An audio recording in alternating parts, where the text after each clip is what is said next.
Marami ang nagulat kay Kylie Padilla sa pagkakalulong niya sa mga bisyo.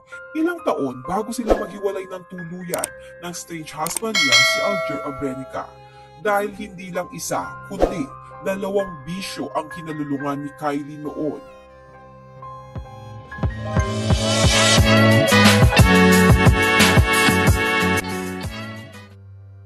Sa di inaasahang pagkakataon ay nangumpisal ang aktres na si Kylie Padilla sa pamamagitan ng kanyang Instagram story kahapon kung saan inamin niyang naging bisyo niya ang sigarilyo at alak bago sila maghiwalay ng asawang si Alger Abrenica.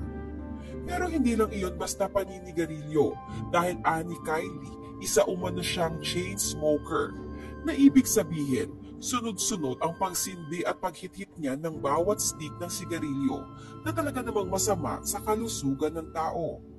Bukod dito ay inamin din niyang nakakaapat na baso siya ng wine kapag nai-stress na sa mga bagay-bagay sa buhay.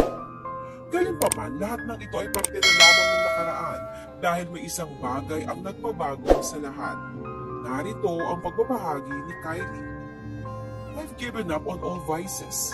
I used to be a chain smoker. I gave up totally 2 years ago.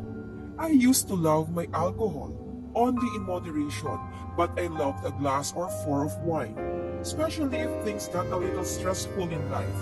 But after some pretty strange events in my life, I decided to give up on alcohol completely as well.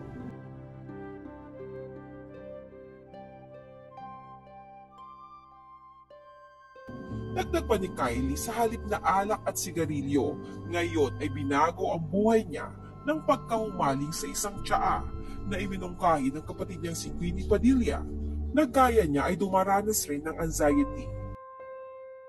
Pakiramdam ng netizens ang matinding marital problem sa pagitan nila ni Alger noon ang nagbunsod para malulong si Kylie sa alak at sigarilyo. Mabuti na lamang umano at pareho na silang naka-move on sa hiwalayan at ngayon ay may kani-kanya ng bagong pag-ibig. Samantala, through IG stories din ay ipinasilip ni Kylie kung paano siya bilang mommy sa mga anak na sina Alas at Axel.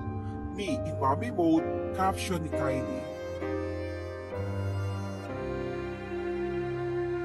Ani pa ni Kylie, ang dalawa niyang anak ang nagbibigay sa kanya ng kapayapaan sa buhay.